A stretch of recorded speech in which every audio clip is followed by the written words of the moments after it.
नमस्कार। राजस्थान डायरी में आपका स्वागत है। समाज की असली प्रगति तभी संभव है जब महिलाएं सशक्त और आत्मनिर्भर हों। इसी सोच को साकार करने के लिए राजस्थान सरकार लगातार ठोस और प्रभावी कदम उठा रही है ताकि महिला सशक्तिकरण को नई दिशा और गति प्रदान की जा सके। हाल ही में अंतर्राष्ट्रीय महिला दिवस के अवसर पर हनुमानगढ़ में आयोजित राज्य स्तरीय समारोह में सरकार के इसी संकल्प की सशक्त और प्रेरक झलक देखने को मिली। एक रिपोर्ट। विकसित भारत और विकसित राजस्थान के निर्माण में महिलाओं की भूमिका बेहद अहम है। राजनीति, कला, खेल, शिक्षा, स्वास्थ्य और सुरक्षा, हर क्षेत्र में महिलाओं ने अपनी प्रतिभा, मेहनत और समर्पण से देश और प्रदेश का नाम रोशन किया है। महिलाओं का ये हौसला और भी बुलंद हो, वे आत्मनिर्भर और सशक्त बने। इसके लिए राजस्थान सरकार भी निरंतर ठोस और प्रभावी कदम उठा रही है। इसी कड़ी में अंतर्राष्ट्रीय महिला दिवस के अवसर पर राजस्थान सरकार द्वारा राज्य स्तरीय महिला सम्मान समारोह का आयोजन किया गया। हनुमानगढ़ की धान मंडी में आयोजित इस समारोह में मुख्यमंत्री भजनलाल शर्मा की गरिमामयी उपस्थिति रही। इस अवसर पर मुख्यमंत्री ने हनुमानगढ़ में 1000 करोड़ रुपए से अधिक के विकास कार्यों का शिलान्यास और लोकार्पण किया। साथ ही लाडो प्रोत्साहन योजना पोर्टल का शुभारंभ किया। मुख्यमंत्री ने लाडो प्रोत्साहन योजना, मुख्यमंत्री मातृत्व पोषण योजना और बालिका दूरस्थ शिक्षा योजना के तहत लाभार्थियों को डीबीटी के माध्यम से राशि हस्तांतरित की। इसके अलावा पीएम स्वनिधि योजना, मुख्यमंत्री नारी शक्ति उद्यम प्रोत्साहन योजना और स्वयं सहायता समूहों के लाभार्थियों को ऋण वितरण के प्रतीकात्मक चेक भी प्रदान किए गए। साथ ही मुख्यमंत्री ने मार्गदर्शिका का डिजिटल लॉन्च किया और पन्ना धाय सुरक्षा एवं सम्मान योजना के अंतर्गत पुरस्कार भी प्रदान किए। इसके दौरान मुख्यमंत्री ने कहा कि राज्य सरकार आधी आबादी के सशक्तिकरण और उनकी सुरक्षा के लिए प्रतिबद्ध होकर कार्य कर रही है। राज्य में 16 लाख से अधिक लखपति दीदी बनाई गई हैं। वहीं 1,39,000 स्वयं सहायता समूहों को 679 करोड़ रुपए की आजीविका सहायता उपलब्ध कराई गई है। मुख्यमंत्री एकल नारी सम्मान पेंशन योजना के अंतर्गत 19 लाख से अधिक महिला पेंशनरों को 6,876 करोड़ रुपए और मुख्यमंत्री कन्यादान योजना के तहत 27,000 से अधिक कन्याओं के विवाह के लिए लगभग 101 करोड़ रुपए की सहायता उपलब्ध करवाई गई है। इसके साथ साथ मुख्यमंत्री ने कहा कि बालिकाओं के स्वास्थ्य एवं शिक्षा के प्रति सकारात्मक दृष्टिकोण विकसित करने में लाडो प्रोत्साहन योजना बड़ी भूमिका निभा रही है।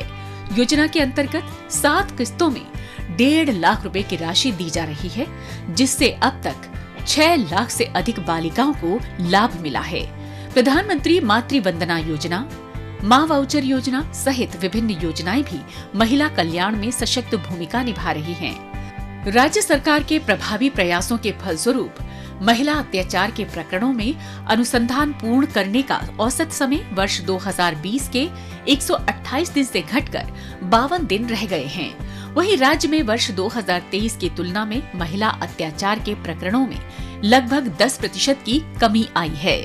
इसी क्रम में मुख्यमंत्री ने महिलाओं से जुड़ी विभिन्न योजनाओं और कार्यक्रमों पर आधारित प्रदर्शनी का अवलोकन किया और प्रतिभागियों का जमकर उत्साहवर्धन किया। उन्होंने यहाँ एक गर्भवती महिला की पारंपरिक गोद भराई कर पोषण किट भेंट की। साथ ही 6 माह के शिशु का अन्नप्राशन भी करवाया।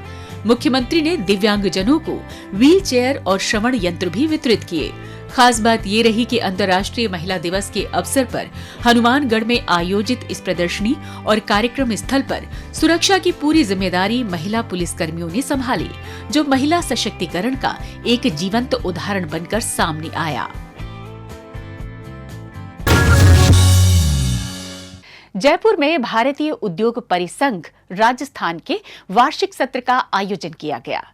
इस कार्यक्रम में मुख्यमंत्री भजनलाल शर्मा भी शामिल हुए और उन्होंने राज्य में निवेश, औद्योगिक विकास और रोजगार सृजन को लेकर सरकार की प्रभावी नीतियों पर प्रकाश डाला। इसी पर पेश है हमारी ये खास रिपोर्ट। समावेशी विकास और बेहतर सुशासन राज्य सरकार की प्राथमिकताओं में शामिल है। इसी दिशा में प्रदेश सरकार निवेश को प्रोत्साहित करने और उद्योगों के लिए अनुकूल वातावरण तैयार करने पर विशेष जोर दे रही है। हाल ही में जयपुर में आयोजित भारतीय उद्योग परिसंघ यानी CII राजस्थान के वार्षिक सत्र में इसकी स्पष्ट झलक देखने को मिली।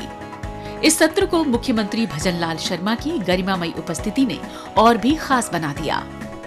इस अवसर पर मुख्यमंत्री ने युवाओं को निजी क्षेत्र में रोजगार के नियुक्ति पत्र प्रदान किए, वहीं महिलाओं को स्वरोजगार और उद्यमिता को बढ़ावा देने के लिए वाउचर भी सौंपे। इस दौरान मुख्यमंत्री ने कहा कि राज्य सरकार उद्योग, निवेश और कौशल विकास को बढ़ावा देकर युवाओं के लिए अधिक से अधिक रोजगार के अवसर सृजित करने के लिए प्रतिबद्ध है। साथ ही प्रदेश को निवेश के लिए एक आकर्षक और भरोसेमंद गंतव्य बनाने के लिए निरंतर प्रयास किए जा रहे हैं। इसके साथ ही मुख्यमंत्री ने कहा कि राजस्थान में विकास की अपार संभावनाएं हैं। प्रदेश सरकार ने निवेश परक वातावरण, नवाचारों को प्रोत्साहन, ईज ऑफ डूइंग बिजनेस और सिंगल विंडो क्लियरेंस सहित विभिन्न ऐसे निर्णय किए हैं जिससे प्रदेश में उद्योगों के लिए बेहतर वातावरण तैयार हुआ है।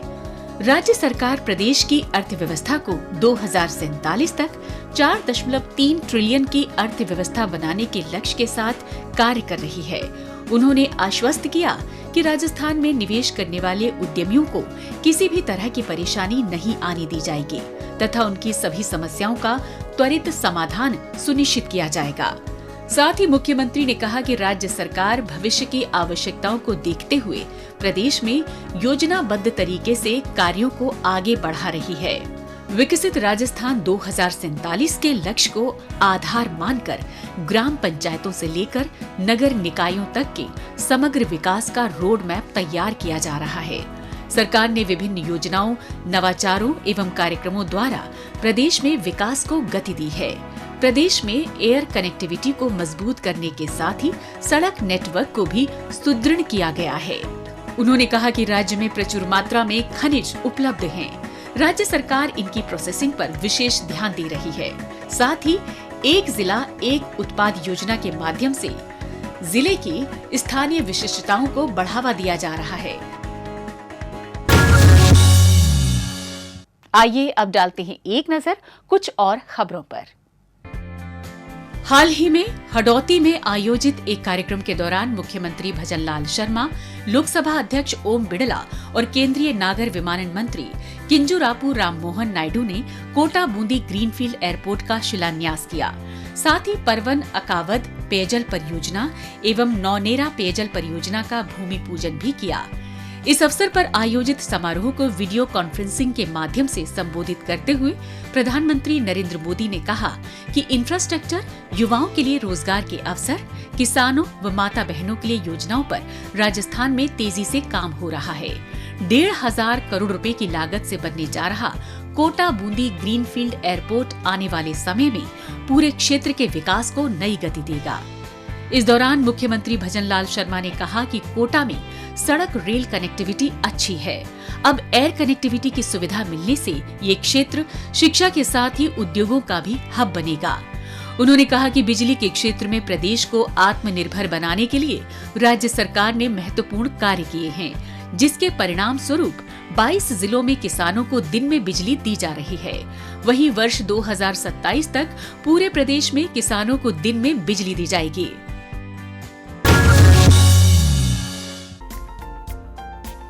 मुख्यमंत्री भजनलाल शर्मा ने जयपुर स्थित मुख्यमंत्री कार्यालय में विभिन्न विभागों द्वारा राजस्व संग्रहण के संबंध में बैठक बुलाई।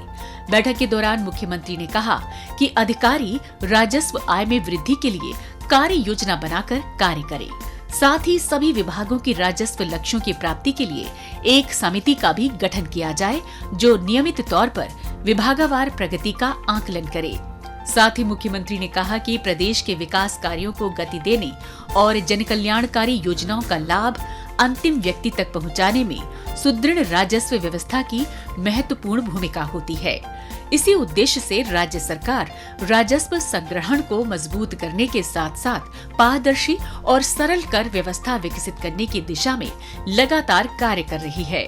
उन्होंने कहा कि सरकार द्वारा भ्रष्टाचार के खिलाफ जीरो टॉलरेंस की नीति, खनन ब्लॉक्स की नियमित नीलामी, पारदर्शी कर व्यवस्था सहित विभिन्न कार्य किए जा रहे हैं, जिससे गत वर्ष की तुलना में इस वर्ष समान अवधि में राज्य सरकार को 7.10% की राजस्व अर्जन में वृद्धि हुई है। जयपुर स्थित कॉन्स्टिट्यूशन क्लब ऑफ राजस्थान में मुख्यमंत्री भजनलाल शर्मा ने विधानसभा अध्यक्ष वासुदेव देवनानी द्वारा लिखित पुस्तक संसदीय संस्कृति का उत्कर्ष नवाचारों के 2 वर्ष का विमोचन किया। इस अवसर पर मुख्यमंत्री ने कहा कि राजस्थान की विधानसभा अधिक दिनों तक और नियमों व परंपराओं से चल रही है। उन्होंने कहा कि राष्ट्र को बनाने में अनेक पीढ़ियों का योगदान है। राज्य सरकार का एक ही ध्येय होता है कि राजस्थान की जनता का भला किस प्रकार से किया जाए। इसके साथ ही मुख्यमंत्री ने कहा कि ये समारोह लोकतांत्रिक मूल्यों और संसदीय संस्कृति की सतत यात्रा का उत्सव है। नए प्रयासों ने राजस्थान विधानसभा को नई ऊर्जा और नई दिशा प्रदान की है। उन्होंने कहा कि लोकतांत्रिक संस्थाएं तभी सशक्त बनती हैं जब वे परंपराओं और नवाचारों के बीच संतुलन स्थापित करते हुए जन भागीदारी और पारदर्शिता को केंद्र में रखकर कार्य करती है। मुख्यमंत्री भजनलाल शर्मा चूरू के जिला खेल स्टेडियम में आयोजित गौरव सेनानी समारोह में शामिल हुए। इस दौरान मुख्यमंत्री ने पूर्व सैनिकों का सम्मान किया और जॉब लेटर प्रदान किए। इस अवसर पर मुख्यमंत्री ने कहा कि सैनिक सेवानिवृत्त नहीं होते हैं और राष्ट्र सेवा में राजस्थान के वीरों की अग्रणी भूमिका है। मुख्यमंत्री ने कहा कि राज्य सरकार सैनिकों, पूर्व सैनिकों और उनके आश्रितों को विभिन्न सुविधाएं एक ही स्थान पर उपलब्ध कराने के लिए एकीकृत सैनिक कल्याण कॉम्प्लेक्स का चरणबद्ध निर्माण कर रही है। उन कॉम्प्लेक्स में जिला सैनिक कल्याण कार्यालय, युद्ध स्मारक सैनिक कैंटीन, स्वास्थ्य केंद्र और सामुदायिक भवन एक ही छत के नीचे उपलब्ध होंगे। प्रथम चरण में 36 करोड़ रुपए की लागत से जोधपुर, टोंक, शेरगढ़ और झुंझुनू में इन कॉम्प्लेक्स का निर्माण करवाया जाएगा। जोधपुर में मेजर शैतान सिंह कौशल विकास और प्रशिक्षण केंद्र और झुंझुनू में वॉर म्यूजियम की स्थापना की जाएगी। साथ ही मुख्यमंत्री ने कहा कि राज्य सरकार सैनिक और उनके परिवारों को सुविधाएं एवं सेवाएं उपलब्ध करवाने के लिए प्रतिबद्धता के साथ कार्य कर रही है।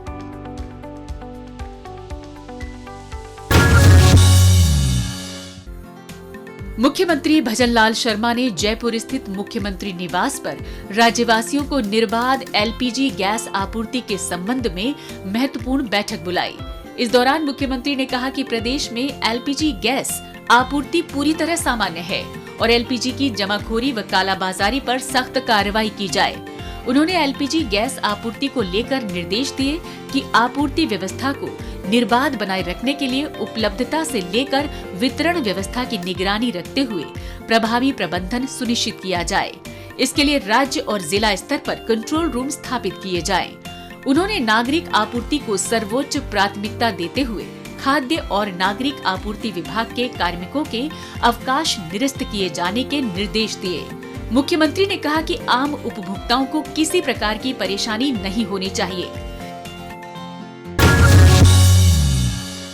राजस्थान डायरी में आज बस इतना ही। अगले हफ्ते राज्य की नई नई गतिविधियों की जानकारी के साथ हम फिर होंगे हाजिर। तब तक के लिए दीजिए इजाजत। नमस्कार।